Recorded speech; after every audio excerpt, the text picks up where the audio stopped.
Pole చేయండి. ఇక ఈయనేమంటాడు, నీలాంటి ఎందరినో మట్టి గర్పించినాం. నీలాంటి ఏంది, కాళేశ్వరాన్ని మట్టి గర్పించారు, 7,000 మంది రైతులను మట్టి గర్పించారు, ప్రభుత్వ ఉద్యోగులను మట్టి గర్పించారు, నిరుద్యోగులను మట్టి గర్పించారు, డబుల్ బెడ్రూమ్ ఇళ్ళు అడిగిన వాళ్ళని మట్టి గర్పించారు, దళిత బంధు అన్నోళ్ళని మట్టి గర్పించారు, ప్రభుత్వాన్ని ప్రశ్నించిన వాళ్ళని మట్టి గర్పించారు, ఇక్కడ హైదరాబాద్ చుట్టుముట్టున్న భూములను మట్టి గర్పించారు. ఇట్లా ఎన్నో రకాలైన మట్టి గర్పించిన ఘనకీర్తి మీ కుటుంబానికి దక్కింది. ఇక్కడ పత్రికల్లో లేవనెత్తుతున్న అంశాలు కానీ, బయటపడుతున్నటువంటి మీ బొక్కలు కానీ, వీటి మీద మీ టాపిక్ ఉందా? లేదు. ఇక్కడ నీలాంటి ఎందరినో మట్టి గర్పించినాం. సీఎం రేవంత్ పై కేటీఆర్ ఫైర్ అయినట. కేసీఆర్ ఈ పిల్లి కూతలు మీ పిల్లి కూతలకు ఇక్కడ ఎవడు భయపడేటోడు లేడు, ఇక్కడ ఎవడు బెనికెట్టోడు లేడు. తెలంగాణ జెండాను ఎందుకు బొంద పెడతావు? తెలంగాణ జెండా ఏందా కేసీఆర్? నీది తెలంగాణ జెండానా? నీ గులాబీ రంగు మొత్తం ఎంటైర్ తెలంగాణకు ఆత్మగౌరవ జెండానా అది? ఒకవేళ అట్లా అనుకున్నా కానీ దాన్ని బొందబెట్టింది ఎవడు? దాన్ని బొందబెట్టినోడు ఎవడు? తెలంగాణ జెండాను బొందబెట్టినోడు ఎవడు? మీరే కదా. నాది ఇండియా మ్యాప్ అంటివి. ఇండియా మ్యాప్ అంటివి, నాది ఇండియా జెండా అంటివి. దాని మీద తెలంగాణ బొమ్మను తీసేసినోడు ఎవడు? జనావు ఆ సన్నాసి కూడా చెప్పాలి.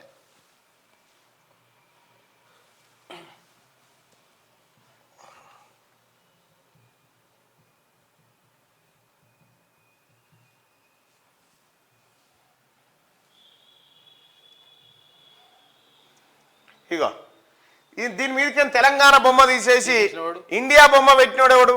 గీదుండే అప్పుడు ఇగో గీదుండే. ఈ బొమ్మ తీసేసినోడు, తెలంగాణ బొమ్మను బొమ్మ పెట్టినోడు ఎవడు చెప్పాలి?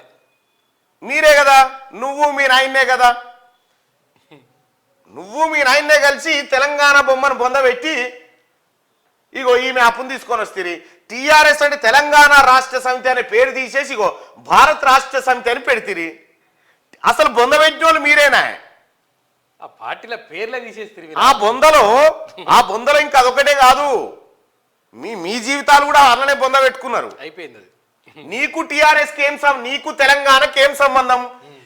నీకు అసలు తెలంగాణకు మీ పార్టీకి ఏం సంబంధం?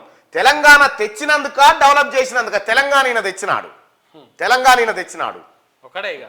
మీ నాయన నిమ్స్లో నిరాహార దీక్ష పేరుతోటి సెలైన్స్ పెట్టుకొని సాటుకు కొంగు సాటుకు తీసుకపోయిన ఇడ్లీలు బజ్జీలు తినుకుంటా మీరు నిమ్స్ కాడ ఒక విజువల్ అబ్జర్వ్ చేయండి.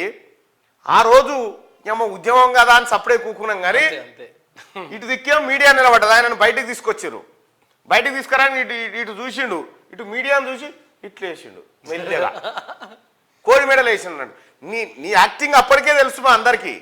కానీ ఏం చేస్తాం? వికారాబాద్ చంద్రశేఖర్ గారికి తెలియదా నువ్వేం తిన్నది, ఏం దాగిపన్నదాడా? లేకపోతే విజయరామారావు గారికి తెలియదా? ఎవరికి తెలియదా? అయ్యా మీ నాయన తెలంగాణ తెచ్చినాడు. మీ నాయన తెలంగాణ తెస్తే 1,200 మంది ఎందుకు ఎటు పోయినట్టు? మరి వాళ్ళు 1,200 మంది ఎటు పోయి కాశీకి పోయినారు. మీ ఇంట్లో నీ ఒంట్లో కానీ, కేటీఆర్ ఒంట్లో కానీ, కవిత ఒంట్లో కానీ, హరీష్ రావు ఒంట్లో, సంతోష్ రావు ఒంట్లో ఇంత పెద్ద తెలంగాణ ఉద్యమంలో ఒక్క రక్తం సుక్క రాలిపడకపోయినా ఆ భూమి మీద మీరే తెచ్చినంటే. ఒకవేళ నువ్వు అంటున్నావు కదా తెలంగాణ తెచ్చినందుక అని అంటున్నావు కదా, తెలంగాణ ఎట్లొచ్చింది అనేది మీ నాయన నోటి నుంచి ఇందాం. మీ నాయన నోటి నుంచే ఇందాం తెలంగాణ ఎట్లొచ్చింది అనేది.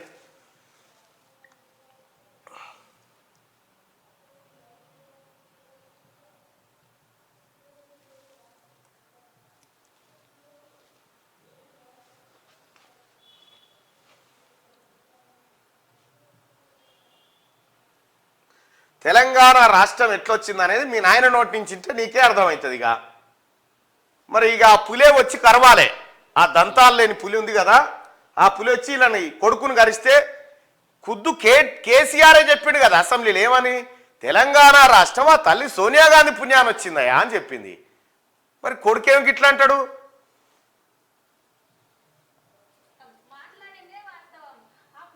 మైక్ పెట్టు.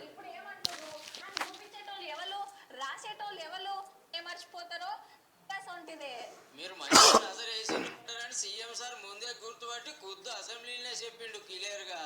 ఇలా ఒక్కొక్కడు అంటాడు బేకూఫ్ గడు ఇచ్చింది సోనియమ్మ ఇచ్చినారు మర్యాదగా ఈ బలుగుతుంది లేకపోతే అంటే ఈ చింతపండు అవుతుంది అంటే కాంగ్రెస్ ది గప్పుడు. సోనియా గాంధీ గారి ఇనిషియేటివ్ వల్లనే ఈరోజు తెలంగాణ రాష్ట్రం సాకారం అయ్యింది. అందులో ఎటువంటి డౌట్ కూడా ఎవరికి కూడా ఉండాల్సిన అవసరం లేదు. 12-13 సాధారణంగా మనం ఏం చెప్తాం, కొడుకు తప్పు మాట్లాడుతుంటే ఓ చెంపదెబ్బ ఎత్తాం. వేయొచ్చు కదా రామన్న ఒకటి. మీ నాయన్నేమో తెలంగాణ రాష్ట్రం సోనియా గాంధీ ఇనిషియేటివ్ వల్లనే వచ్చిందని కేసీఆర్ చెప్తా ఉన్నాడు. కేటీఆర్ ఏమంటా ఉన్నాడు, చీచి మా నాయనతో వచ్చింది తెలంగాణ, తెలంగాణ తెచ్చినందుకు అంటుండు.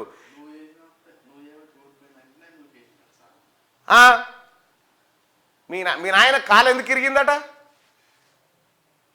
ఎందుకు ఇరిగింది? నిన్ను అన్నడా లేదా ఇంట్లో? నువ్వు అనవసరంగా నాశనం చేసినవరా పార్టీలోకి వచ్చిందనగా నువ్వు కేసివట, ఆయనతో తొంటి ఇరిగిందట. పులి కాలిరగొచ్చినావు నువ్వే, పులి కాలిరగొచ్చావు. ఈ డెవలప్ చేసినందుక ఏ డెవలప్ నాయన? దేని గురించి మాట్లాడుకుందాం నీ డెవలప్మెంటు? దళిత బంధులో 30% కమిషన్ డెవలప్మెంటా, లేకపోతే లక్షలాది జీవోలు దాచిపెట్టి దొంగతనంగా సంపద కొల్లగొట్టిన డెవలప్మెంటా, లేకపోతే వేలాది కోట్ల విలువైనటువంటి ఎకరాల భూముల్ని కబ్జాలు పెట్టిన డెవలప్మెంటా? ఏ డెవలప్మెంట్ గురించి మాట్లాడుకుందాం? నీ ఆస్తుల డెవలప్మెంట్ గురించా? దేని గురించి మాట్లాడుకుందాం? కేటీ రామారావు గారు ఇలా బిల్లు ఎవడో రంగు ఎవడో, ఈ రేవంత్ రెడ్డి గారు కూడా పూరాగా చెప్పాడు. బిల్లా రంగు అంటాడు, ఇలా బిల్లు ఎవరు రంగు ఎవరు? ఆ బిల్లోనికి బిల్లి రంగోరికి రంగి ఈ సగం సగం చెప్పిపోతే ఈడ కన్ఫ్యూజన్. మళ్ళా వాళ్ళు కొట్లాడు, నేను బిల్లా నేను రంగా అని వాళ్ళిద్దరు కొట్లాడుకుంటే ఇదో పెట్టే పేరు ఏదో పర్ఫెక్ట్గా పెట్టు బారసాల చేసి.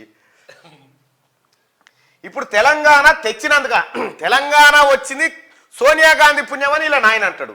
లేదు తెలంగాణ తెచ్చింది మేమే అని ఈయన అంటాడు. తెలంగాణ రాలే, తెలంగాణ జెండా ముసుగులో 2009లో దొంగతనంగా నువ్వు కేకే మహేందర్ రెడ్డి టికెట్ తీసుకొని అక్రమంగా ఉద్యమంలోకి జొరపడ్డావు. నిన్నెవడన్నా దేకిండా?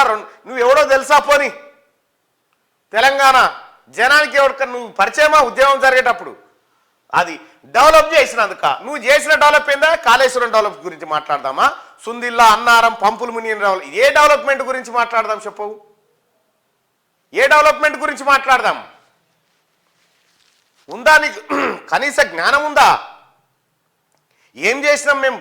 సర్వనాశనం చేసినాం కదా, నిరుద్యోగుల ఉసురు పుచ్చుకున్నాం కదా, ఆరోగ్యశ్రీ నాగం చేసినాం కదా, సివిల్ సప్లైని అప్పులపాలు చేసినాం కదా, డిస్కంలను 81,000 కోట్ల అప్పుల్లోకి నెట్టేసినాం కదా, మొత్తం తెలంగాణ రాష్ట్రాన్ని 6,71,000 కోట్ల రూపాయల నష్టాల్లోకి తీసుకుపోయినాం కదా, కాళేశ్వరం విరిగిపాయే, కొండ పోశమ్మ తెగిపాయే, ఎక్కడ కాలువలు వదిగిపాయే, అటు సంగమేశ్వరంకే నీళ్లు వాడెత్తుకొని పాయే, ఇక్కడ ఫామ్ హౌస్ కాడ మాత్రం 600 ఎకరాలు జమాయే.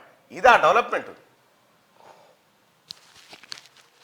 సోనియా గాంధీ గారి ఇనిషియేటివ్ వల్లనే ఈరోజు తెలంగాణ రాష్ట్రం సాకారం అయ్యింది. అందులో ఎటువంటి డౌట్ కూడా ఎవరికి కూడా ఉండాల్సిన అవసరం లేదు. డౌట్ సంగతి కాదు కానీ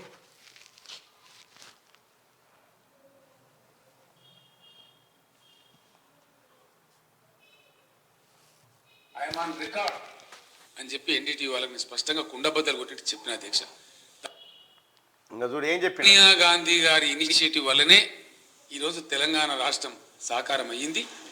అందులో ఎటువంటి డౌట్ కూడా ఎవరికి కూడా ఉండాల్సిన అవసరం లేదు. మరి మీ వానికి ఎందుకు డౌట్ వస్తుంది? ఇంకా పదే నాకు అర్థం కాదు. ఈయనట బొందబెట్టుడు తర్వాత ముందు హామీలు నెరవేర్చంటుండు. నీ కోసం హామీలు నెరవేర్చరు, ప్రజల కోసం, ప్రజలకిచ్చిన హామీలు నెరవేరుస్తుంది కాంగ్రెస్ పార్టీ. గోతికాడ నక్క లెక్క చూస్తా ఉన్నావు ఇట్లా. మళ్ళీ ఏమైనా సందు దొరుకుతుందా, ఏం కథ, మళ్ళీ ఏమైనా దొరుకుతుందా ఏంది అని చూస్తా ఉన్నావు. నీకు ఈసారి నీ పార్టీకి రోత కూడా దొరకదు ఎన్నికల్లో, రాబోయే ఎన్నికల్లో. ప్యాలాలు కూడా దొరికాయి పీనుగల కాడ. ఎట్లాగైనా అమలు చేస్తున్నారని అమలు అంటుండు. నేను చెప్తేనే అమలు చేసిరు, లేకపోతే చేయకపోతుండని చెప్పుకో తిరుగుతారు వీళ్ళు. ముందు హామీలు నెరవేర్చు. హామీలపై తప్పించుకోవాలని చూస్తే వదిలిపెట్టం. నువ్వు ఉంటే కదా ఫస్ట్ ఈడ నీ కోసం వేట కొనసాగుతుంటే గాలి మోటార్ ఎక్కి తుర్రుమంటావు, వదిలిపెట్టావట ఫస్ట్గా. కరెంటు బిల్లులు కట్టొద్దు, వాటిని సోనియాకు పంపించాలి. ఫస్ట్ నీ ఫామ్ హౌస్ బిల్లులు మాకు పంపు. మీ అయ్య ఫామ్ హౌస్ లో ఎంత కరెంటు కాలుతా ఉందో ఆ బిల్లులు పంపు. ఎన్నేళ్ల నుంచి ఆ కరెంటు బిల్లు ఇక్కడ పంపు. ముఖ్యమంత్రి గారు రేవంత్ రెడ్డి గారు దయచేసి ఈ దొంగల ఫామ్ హౌస్లలో ఎంత కరెంటు కాలింది ఇప్పటిదాకా ఒక్కసారి లెక్క కావాలి సార్. ఎస్, ఎన్ని యూనిట్ల కరెంటు వాడిరు వీళ్ళు ఈ లెక్క తీరి. బీఆర్ఎస్ కు బీజేపీతో కరెంటు బిల్లులు కట్టొద్దు, వాటిని సోనియా గాంధీకి పంపాలి. కరెంటు బిల్లులే కాదు, కాంగ్రెస్ పార్టీ ఎంపీలను కూడా సోనియా గాంధీకి పంపుతారు తెలంగాణ జనం. బీఆర్ఎస్ కు బీజేపీతో పొత్తు ఉండబోదని ప్రకటన. ఇక ఇప్పటి నుంచి ఉండదా?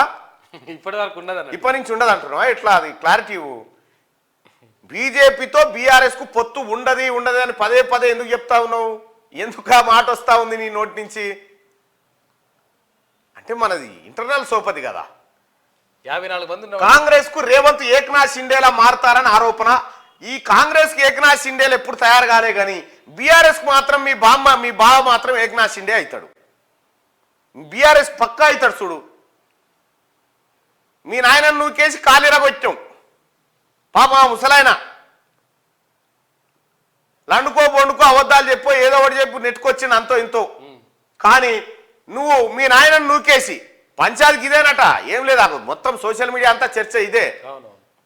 ఏమైందంటే ఓడిపోతే నువ్వు చేయంగానే ఓడిపోయిందిరా అని చెప్పి నన్ను తిట్టినట. నన్ను అంట ఆవురా అని చెప్పి నూకేస్తే ఆయన చుట్టుకుని పడితే తుంటిపోకిరిందట. ఇదేనట జరిగిన కథ. బీఆర్ఎస్ ప్రస్థానంలో రేవంత్ రెడ్డి లాంటి వాళ్ళని ఎంతో మందిని చూశామని ఆ పార్టీ వర్కింగ్ ప్రెసిడెంట్ కేటీఆర్ అన్నారు. చూస్తావా మరి ఎంతమందిని చేసిరో? ఎంతమందిని చేసిరో నేను చూపిస్తా చూడు. ఎంతో మందిని చూసిరట.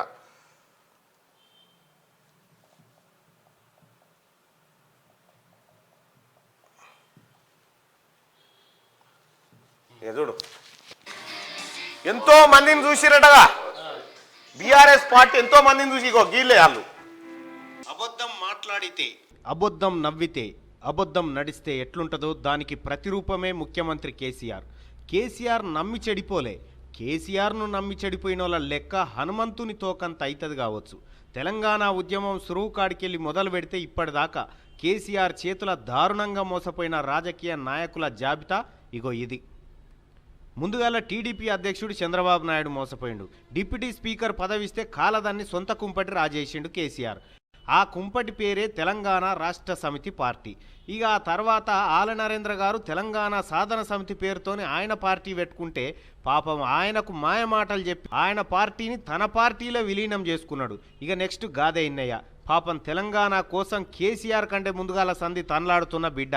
ఆయనతోని అక్కెర తీరంగానే పక్కకు పెట్టిండు. రెహమాన్ టీఆర్ఎస్ పార్టీకి ఇటుకలు వేర్చినోడు. ఇప్పుడు యాడున్నాడో తెలియదు. చంద్రశేఖర్ కేసీఆర్ కంటే పెద్ద లీడర్. రా అన్నా కలిసి పనిచేద్దామని ఎంట దింపుకున్నాడు. మంటిలా కలిపిండు. ఆ తర్వాత జిట్ట బాలకృష్ణారెడ్డి పాపం ఉన్న ఆస్తులన్నీ తెలంగాణ ఉద్యమం కోసం దారపోసిండు. ఆఖరికి టిక్కెట్లు ఇవ్వకుండా ఆయనంతలా ఆయనే బయటికి పోయేటట్టు చేసిండు. కేకే మహేందర్ రెడ్డి సిరిసిల్లల గట్టి పట్టున్న నేత. తన కొడుకు కేటీఆర్ను లీడర్ను చేస్తేందుకు మహేందర్ రెడ్డి రాజకీయ జీవితంతోని ఆట ఆడుకున్నాడు కేసీఆర్. ఈయనైతే వలవల ఏడ్చుకుంటా పోయిండు టీఆర్ఎస్ భవన్ నుంచి. రవీందర్ నాయక్ బంజారా గాంధీవే రవీందర్ అన్నా నువ్వని ఆకాశమంతా మీదికి లేవట్టి టికెట్ ఇవ్వకుండా కిందెత్తేసిండు. 7 దోషాల మన్నెత్తిపోసిండు కేసీఆర్ మీద రవీందర్ నాయక్. చెరుకు సుధాకర్ తెలంగాణ ఉద్యమంలో మొట్టమొదటిసారి పీడీ యాక్ట్ కింద అరెస్ట్ అయిన ఉద్యమకారుడు, డాక్టర్. ఆయనకు టికెట్ ఇవ్వకుండా ఆగం చేసిండు. కుడుదుల నగేష్ ఆలేరు ఎమ్మెల్యేగా గెలిచిన దళిత బిడ్డ. ఆయన నోట్లే మన్ను పోసిండు. విజయశాంతి చెల్లె అని తింపుకున్నాడు. చెల్లె సీట్లకెళ్ళి తనే నిలబడ్డాడు. చెల్లెను కట్టుబట్టలతో బయటికి పంపించిండు పార్టీలకెళ్ళి. తల్లి తెలంగాణ పార్టీని విలీనం చేసుకున్నాడు. తెలంగాణ రాష్ట్రం ఇస్తే నా పార్టీని నీ పార్టీలో కలిపేస్తా అని సోనియా గాంధీని నమ్మించి మోసం చేసిండు ఇదే కేసీఆర్. అటు జయశంకర్ సార్ కలలను మోసం చేసిండు. తన ఇంటిని ఆఫీస్కి ఇచ్చిన కొండా లక్ష్మణ్ బాపూజీని కూడా పట్టవగటిలే మోసం చేసిండు కేసీఆర్. కేశవరావు జాదవ్ను శంకరగిరి మాన్యాలు పట్టించిండు. ముఖ్యమంత్రి సీటు దగ్గరకు వస్తుందని తెలుసుకొని కోదండరామరెడ్డిని దూరం చేసిండు. తెలంగాణ రాష్ట్రంలో దళిత ఉప ముఖ్యమంత్రి అని మురిసిన తాటికొండ రాజయ్యను అవమానించి క్యాబినెట్లకేం తీసేసిండు. తెలంగాణ ఉద్యమం కోసం మావోయిస్టు పార్టీ నిడిచిపెట్టి వచ్చిన సాంబశివుడు, కోనాపూర్ రాముల కుటుంబాలను నిట్ట నిలువున ముంచిండు. కడియం శ్రీహరి ఆయన ఉనికే లేకుండా చేసిండు. నాయన్ నరసింహారెడ్డికి తెడ్డు చూపెట్టిండు. వెంకటస్వామి కొడుకు వివేకును నమ్మించి రాజకీయ గొంతు కోసిండు. రామునికి హనుమంతుని లెక్క కేసీఆర్కు నేనని తిరిగిన రాముల నాయకును పార్టీలకేం సస్పెండ్ చేసిండు. పాపం శ్రీకాంతాచారి తల్లి శంకరమ్మకు టికెట్ ఇవ్వకుండా ఆగం చేసిండు. కొండా మురళి దంపతులను కూడా ఆగమాగమే చేసిండు. సోయం బాబురావు టికెట్ వేరేటోళ్ళకు అమ్ముకొని అట్లాగం చేసిండు. చేసిండు. చెరుకు ముత్యం రెడ్డికి 7 సేర్ల నీళ్లు దాపిండు. ఎం సుదర్శన్ పత్తకే లేడు. మాజీ ఎమ్మెల్యే సంతోష్ రెడ్డి పని ఖతం చేసిండు. మాజీ ఎంపీ నారాయణ రెడ్డి దుకాణం బంద్ చేసిండు. భారత్ వాగ్మారే అనేట ఆయనను ఆగం చేసిండు. మందాడి సత్యనారాయణ రెడ్డి పత్తకేలేడు. ఖమ్మంపాటి లక్ష్మారెడ్డి యాడున్నాడో తెలియదు. కొమ్మూరి ప్రతాప్ రెడ్డి కొమ్ములు ఇరిచేసిండు. బండారు శారారాని బతుకుదెరువు తెరులు చేసిండు. అచ్చ విద్యాసాగర్ ఆస్తులన్నీ అమ్ముకున్నాడు దొరవారజయంగా. గుడిమల్ల రవికుమార్ చింతసామిలకు చింతన తప్ప మిగిలింది ఏమి లేదు. మొలుగూరి భిక్షపతి ముఖమే బంగారమైంది. నారాయణరావు పటేల్ చూద్దామన్నా కనిపిస్తలేడు. ఎమ్మెల్బి రాజేశ్వర్ ఇల్లే అమ్ముకున్నాడు. మధుసూదన్ రెడ్డి మాజీ ఎంపీ మనీ లేకుండా చేసిండు. అరవింద్ రెడ్డి జాడ భూతద్దం ఎత్కినా దొరకలేదు. కావేటి సమ్మయ్య కతోడిచిపోయింది. బొడిగే శోభక్కను బొనిగే విసికిండు. నల్లాల ఓదేల్ రాజకీయ జీవితం నల్లగా చేసిండు. సోమారావు సత్యనారాయణ జీవితం తెరులు చేసిండు. సీతారాం నాయకును అడవుల పాలు చేసిండు. విశ్వేశ్వరరెడ్డికి పొమ్మన లేక పొగబెట్టిండు. ఇట్లా కేసీఆర్ చేతుల మోసపోయిన వాళ్ళ లెక్క తీసి ఇది సరిపోతుంది అనుకుంటా ఈ లిస్టు. ఇంకేమైనా చదువుమంటున్నా ఇంకా ఇప్పుడు అదనంగా యాడ్ అయ్యేటి కొన్ని ఉంటాయి. ఇంకా ఏమంటున్నావు ఇక్కడ రేవంత్ బీఆర్ఎస్ ప్రస్థానంలో రేవంత్ రెడ్డి లాంటి వాళ్ళని ఎంతో మందిని చూసామని ఆ పార్టీ వర్కింగ్ ఇంతమందిని చూసిరు. ఇంతమంది ఆఖరికి టీఆర్ఎస్ పార్టీ పెట్టుకుంటందుకు 7 గజం గుంట జాగ లేకపోతే కొండా లక్ష్మణ్ బాపూజీ తన ఇంటినే టీఆర్ఎస్ పార్టీ ఆఫీస్ కోసం ఇస్తే కొండా లక్ష్మణ్ బాపూజీ చచ్చిపోతే కూడా తొంగి చూడలే ఈ కేసీఆర్. ఇంక ఎంతో మందిని చూసి గిదే చూసింది వాళ్ళు. ఇట్లనే చూసినావా? వాళ్ళ ప్రస్థానంలో చూసింది ఎవరని గిదే. రేవంత్ రెడ్డిలా అహంకారంతో మాట్లాడిన నాయకులని ఎంతో మందిని చూసినాం. అహంకారమా ఇక్కడ పోలు పెట్టినాం కదా. ఫకరు కేటీఆర్ హరీష్ రావుల బలుపు తగ్గలేదని రేవంత్ రెడ్డి అంటాడు. కేటీఆర్ హరీష్ బలుపు తగ్గలేదా అంటే ఎస్, కేటీఆర్ హరీష్ బలుపు తగ్గలేదని 193% మంది అంటారు. రామారావు ఇగో ఇది నీ బలుపు తగ్గలేదట. ఇంకా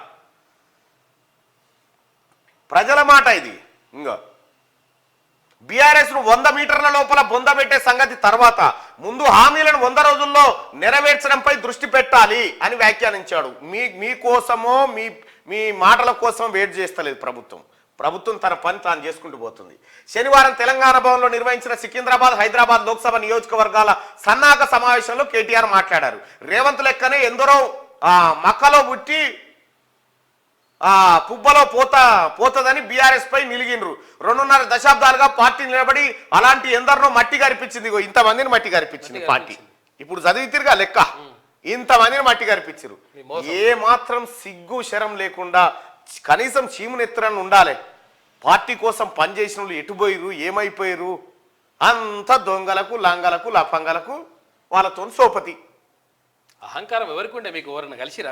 ఎవరన్నా కలిసిరా? కలిసినా నువ్వు కలిసినావా?